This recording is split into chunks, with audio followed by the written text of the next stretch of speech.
Alhamdulillah, wassalatu wassalamu ala asyrafil anbiya wal mursalin wa ala alihi wa sahbihi ajma'in.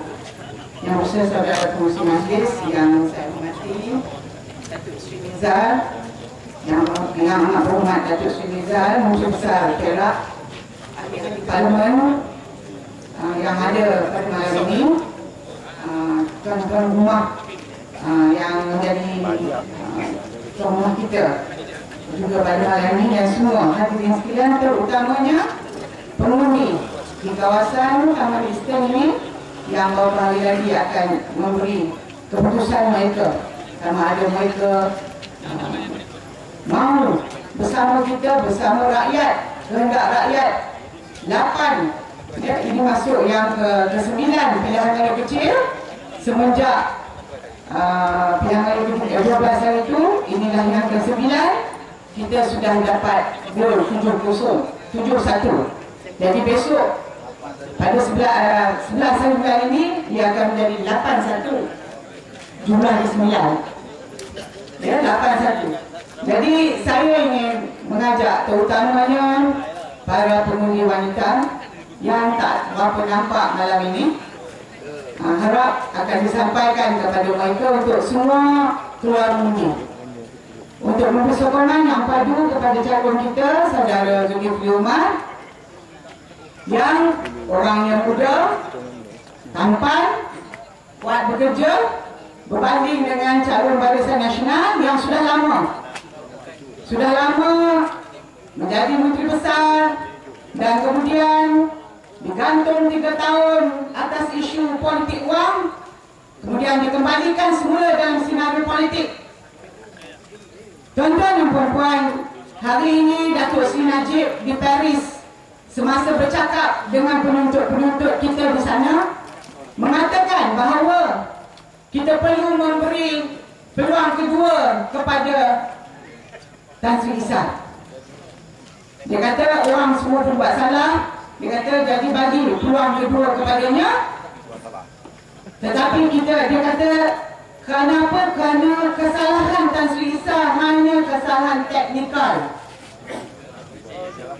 Sekali lagi, pemimpin Barisan Nasional ini, pemimpin nombor 1 di Malaysia, cuba mengaburi pandangan rakyat Malaysia, memperbodoh-bodohkan rakyat Malaysia. Dan saya harap orang perempuan, terutama yang ada, jangan kita dibohongi berulang-ulang kali. Oleh kerana amalan rasuah ini, politik wang ini diamalkan oleh Barisan Nasional, tiba-tiba ia menjadi sesuatu perkara yang teknikal. Kalau di negara lain sudah diambil tindakan oleh pihak SPRN, ya, kalau ada badan itu negara lain mesti ada, maka sudah diambil tindakan. Cuma di Malaysia ini saja rasuah di dalam UMNO dikecualikan daripada tindakan undang-undang. Ini dia pelik dan hairannya kita di Malaysia ini. Maka kita disokokkan dengan cerita ini supaya kita telan semuanya dan kita ampunkan dosa mereka. 52 tahun pemerintah bergelomang dengan rasuah. Tuan-tuan dan puan-puan, inilah kebenaran yang ada. Yang ada pada kita hakikatnya rasuah di dalam UMNO dari bawah hingga ke atas. Kotor sekotor-kotornya, ya, teruk seteruk-teruknya, dan tak mungkin kita hapuskan rasuah di negara ini dalam arti kata sebenar selagi parti pemerintah dibenarkan mengamal rasuah.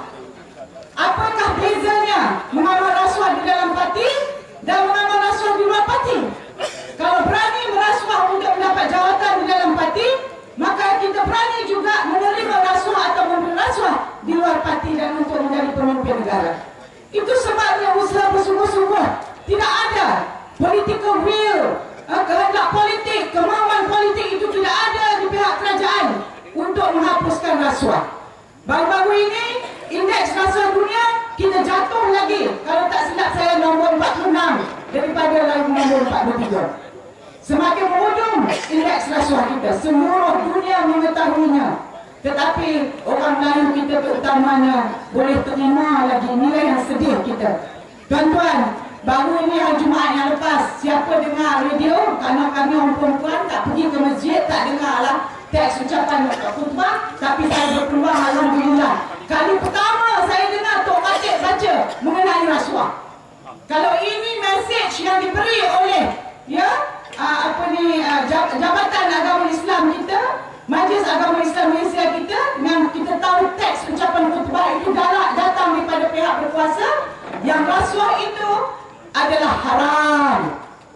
Tuan-tuan, kalau dekat Malaysia ni, kalau orang Muah cakap sekarang ni nak kreatif pan, macam-macam dia sebut kat kita. Ya?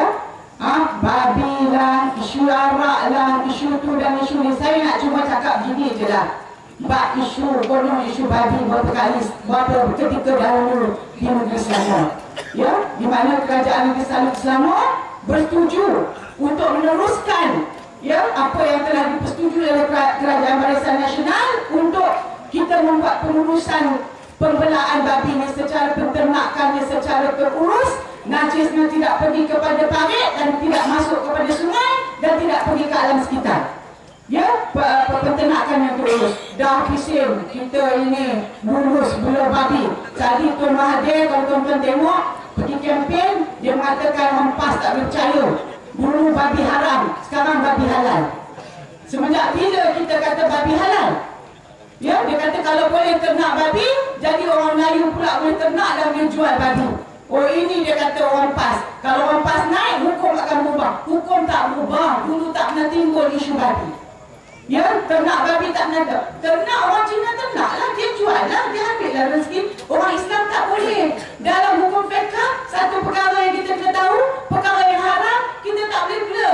Dan kita tak boleh makan pendapatan daripada situ, dia juga jatuh haram.